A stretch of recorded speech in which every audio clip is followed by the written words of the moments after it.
Hello mga kabibig! Welcome back sa ating bagong YouTube channel. Ito ang pinakamaingay ng YouTuber sa balat ng YouTube.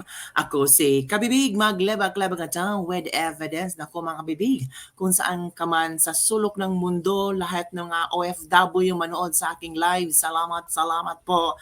Coca time. Ito na mga kabibig.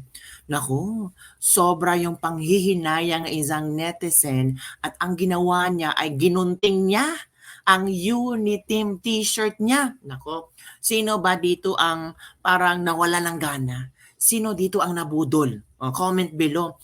May isang video ngayon na sobrang trending na kung saan isang netizen ay ginunting niya ang pagmumukha ni Bongbong Marcos. Ay, grabe talaga yung galit niya kay Bongbong Marcos kasi ginunting niya talaga at tanging si VP Sara na lang ang kanyang iniwan doon sa t-shirt na yun. So it means grabe yung galit ng netizen. Ako, agree ba kayo sa statement sa ginawa ng netizen na ito ng paggunting ng kanyang t-shirt na Uniteam? Nako, eto mga bibiga, panoorin natin ang isang video kung saan kuhang-kuha na ginunting ng isang netizen ang t-shirt ng Uniteam. O eto mga kabibig ha, panoorin natin at bigyan natin ng reaksyon.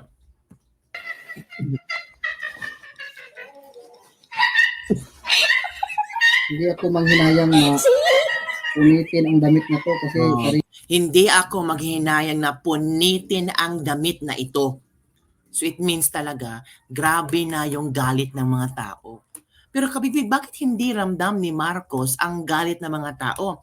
It's kasi every now and then, ang ginagawa ni Marcos ay may mimigay ng ayuda. Natural yung mga taong pupunta sa ayuda, nakasmile talaga yun. Pupunta ka ba ng ayuda na nakasimangot? Gagalitin mo si Marcos. Ako hindi ka bibigyan ng ayuda. Ito na. yung tira namin ang ginastos namin dito. Nagtiwala kami sa kanya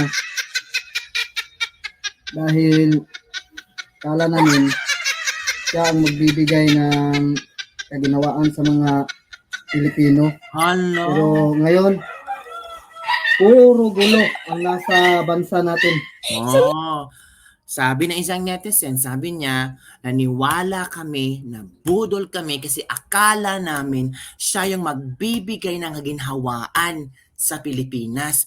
Bagong Pilipinas, bagong mukha. Tapos ngayon, ang Pilipinas ay puro gulo, puro pangangurakot, puro ayuda lang di umano. Kaya sobrang galit ng netizen na ito ay pinunit niya, ginunting niya ang pagmumukha ni Marcos. Ako, ano kaya ang mararamdaman ni First Lady Liza Marcos, no? Baka ipapahanap ang taong ito. Baka sabihin ni Liza Marcos, hanapin mo ang taong iyan. Ikukak mo ang taong iyan. Dapat lumuhod siya sa harapan ko. Luluhod ang lahat ng tala. Ganon. Nako. Presidente ka lang, Marcos. Kahit saan kami pumunta, para pang kampanya ka, kahit sa liblib ng kabukiran, pinuntahan namin. Oy, dito, naramdaman natin yung effort ng taong ito sa panahon ng eleksyon na sinabi niya sa ang sulok ng Pilipinas, sa kabundukan man, kahit nagkagulo-gulo na ang pamilya, kinumpanya niya si Bongbong Marcos. Pero ito ang kanyang naranasan ngayon sa gobyerno ni Bongbong Marcos. Hala ka. Kaya kami ng tulong, sariling pera namin sa mga nasalanta ng bagyo, sariling pera namin, sariling gastos namin. Pero ikaw ang aming sinisigaw na ikaw ang iboto. Dahil may tiwala kami sa iyo, pero sa paglingkod mo na naging presidente ka, umabot ka na ng 2 taon, puro palpak lahat ng mga inappoint mo. Lalong-lalo na puro palpak daw ang lahat ng ina-appoint ni Bongbong Marcos. Do you believe mga kabibig, palpak na palpak ang mga ina-appoint ni Bongbong Marcos? Do you believe na wala talagang pakialam or ang First Lady daw di umano ang dapat masunod kung sino ang dapat i-appoint ni Bongbong Marcos? Kasi sa libro na The Kingmaker, doon isinasalaysay ni Atty. Vic Rodriguez na one time nagpatawag ng meeting itong si Liza Marcos at kailangan talaga masunod ang lahat ng gusto niya kung sino ilalagay niya sa departamento ng bansa natin. Ito pa. na yung speaker na gusto mo, yung pinsan mong speaker na tambaluslos. Hala, pati si Speaker Tambalusos nadamay na rin. Grabe mga kabibig, no? Take note kabibig ha, ngayon lang sa gobyerno ni Bongbong Marcos, naging pinag-uusapan, trending itong si Martin Romualdez. Pero sa panahon ni Digong, nako, tuta lang ito si Martin Romualdez. Ngayon lang umiksena kasi ang nakaupo ay kapamilya, kapuso, kadugo.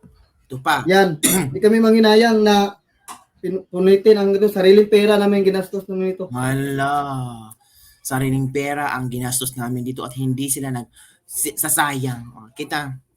Wala. Again mga kabibig ha. Okay.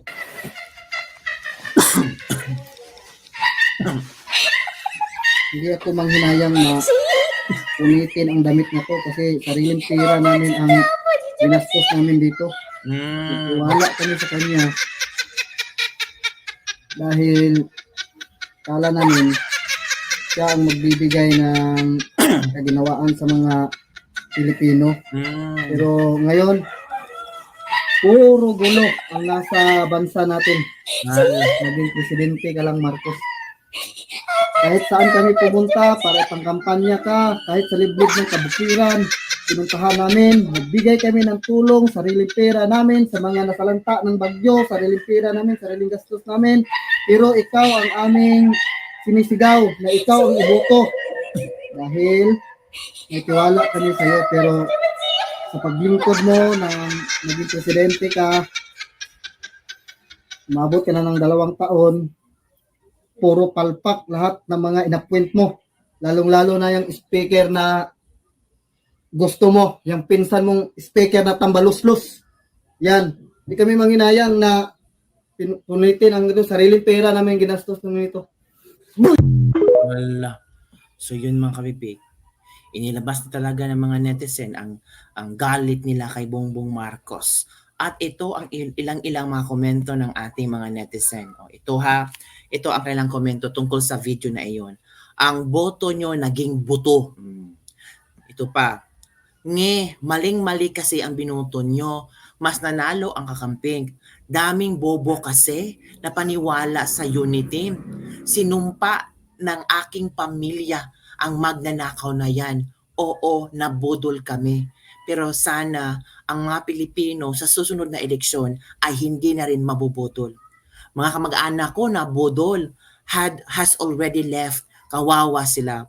O, sinong mukhang si Raulo ngayon? Sabi pa ng ilang netizen. Ganyan, pag mga DDS daw. DDS daw ang video na ito. Ginagamit lang daw nila ang pagmumukha ni Marcos para pag-usapan. Nako. Parang di naman kwento mo yan, lol. Sarap mong tadyakan din. Huwag mong idamay si BBM sa kahirapan mo. Wow! Yun ang sabi ng ilang mga netizens. So ano ang iyong komento tungkol dito? Ako naman, sabi ng video na pera niya ang ginastos para magpagawa ng t-shirt. So may rights din siya na punitin or guntingin ang t-shirt na iyon. At may right din siyang mag-express ng kanyang hinanaing, ng kanyang naramdaman sa gobyerno ni Bongbong Marcos. Kung feeling niya failure ang gobyerno ni Bongbong Marcos for 2 years, karapatan niya.